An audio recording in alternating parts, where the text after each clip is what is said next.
My brother skipped my graduation to attend a business trip, but a friend sent me a selfie that exposed everything.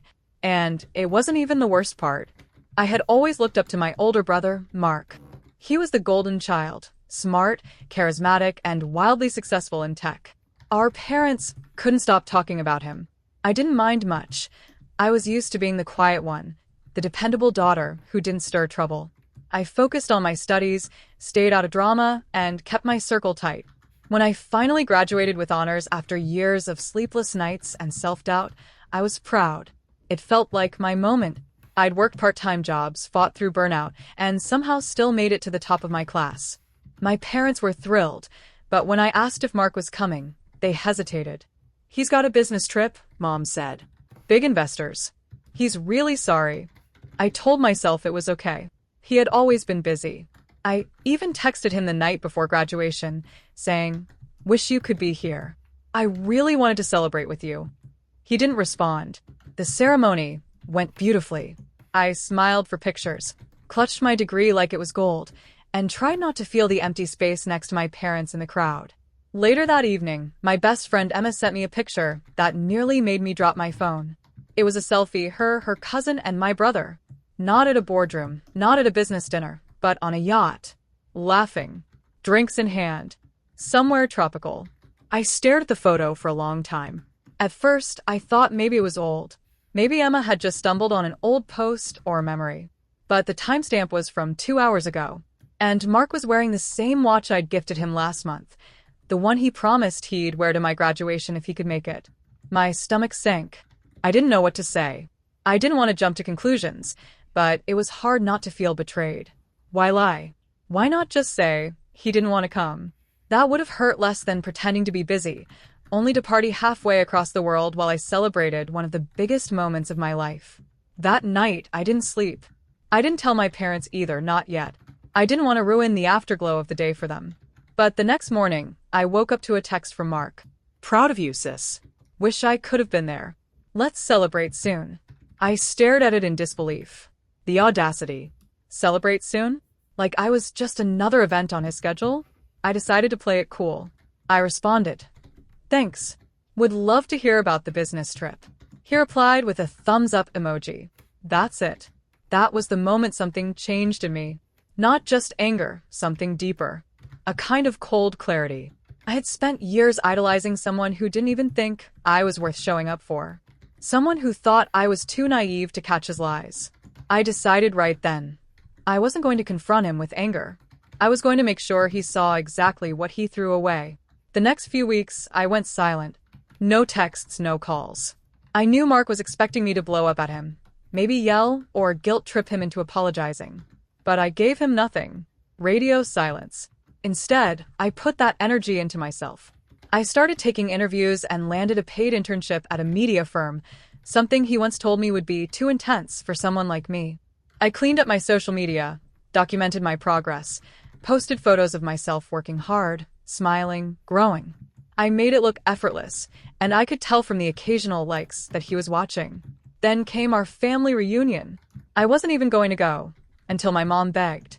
She didn't know what happened, and I wasn't ready to tell her. So I said yes, but only if I could bring a +1. That's when I called Alex. Alex had been my best friend through college. Tall, smart, easygoing, and I'd always suspected he had a thing for me. We never dated, but we were close. When I told him the story about Mark and the business trip, he offered to pretend to be my boyfriend for the weekend. I didn't even have to ask. When we walked into the backyard together, hand in hand, everyone turned. Mark was by the grill, laughing with my uncle. He saw us, and I swear, I watched the color drain from his face. Alex was charming. Everyone loved him. He joked with my dad, helped my cousin set up chairs, and complimented my grandma's baking like it was Michelin star cuisine. Meanwhile, Mark looked irritated, like he didn't get why people were paying so much attention to me.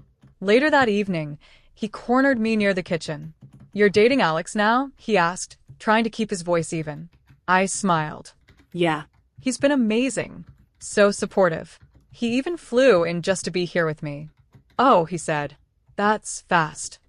"Not really," I replied, tilting my head. "Some people show up when it matters. Others don't." He didn't say anything. Just looked away. That night, as Alex and I left, I caught Mark watching us from the porch. He looked like he wanted to say something, but he didn't. I didn't need him to. The silence said everything. The next week, I got a text from Mark. Just a simple, "Can we talk?"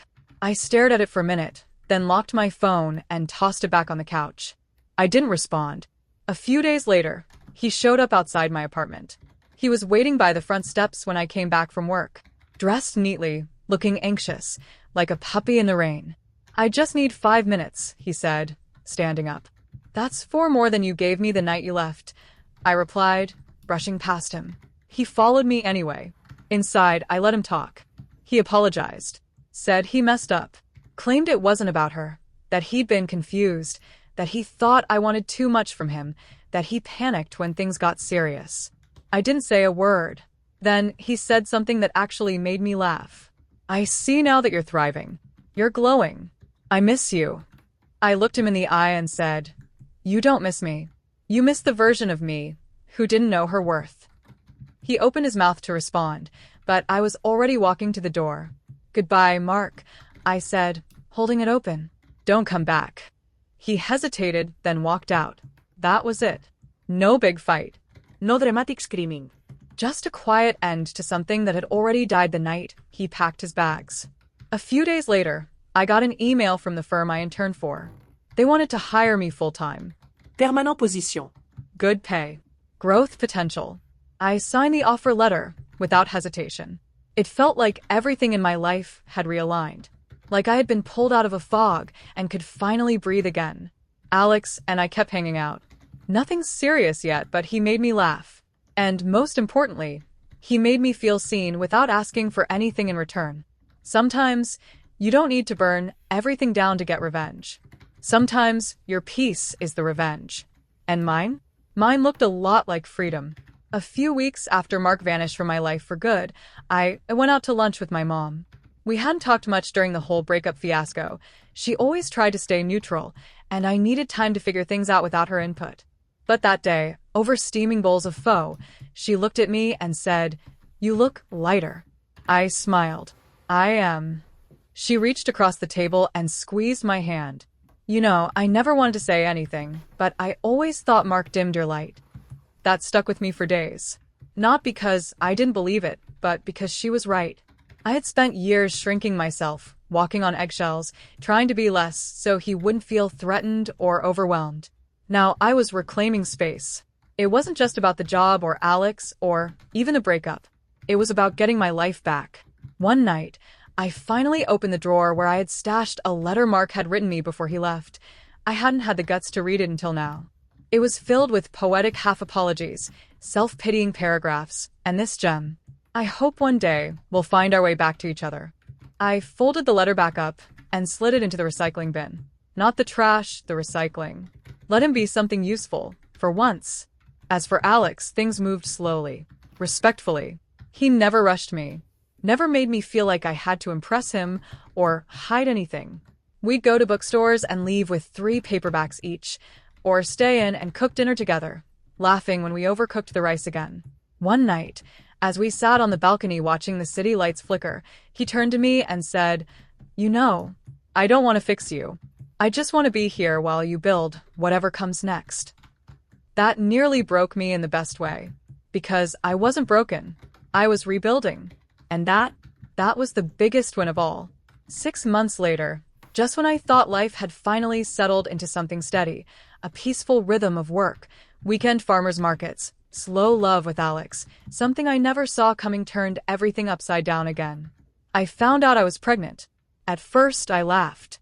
I thought the test was faulty.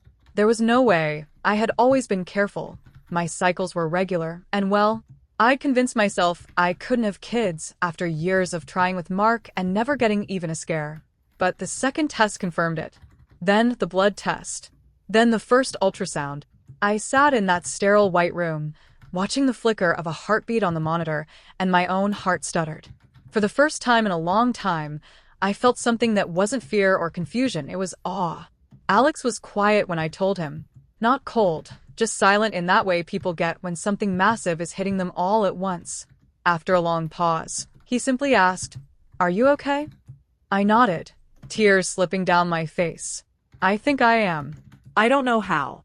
"But I am." He reached over, resting a hand on my stomach like it was the most natural thing in the world. "Then we'll figure out everything else. Together." I didn't know what kind of parents we'd be, or what life would look like a year from then, but I knew it would be mine. Built not on lies or guilt or shrinking myself to fit someone else's insecurities, but on growth. Real, messy, beautiful growth. Mark never reached out.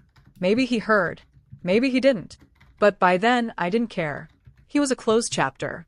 And I was writing a whole new book, one heartbeat at a time. 1 year later, I stood in my little backyard, barefoot in the grass, holding my daughter against my chest. Her hair was the color of warm honey, like mine.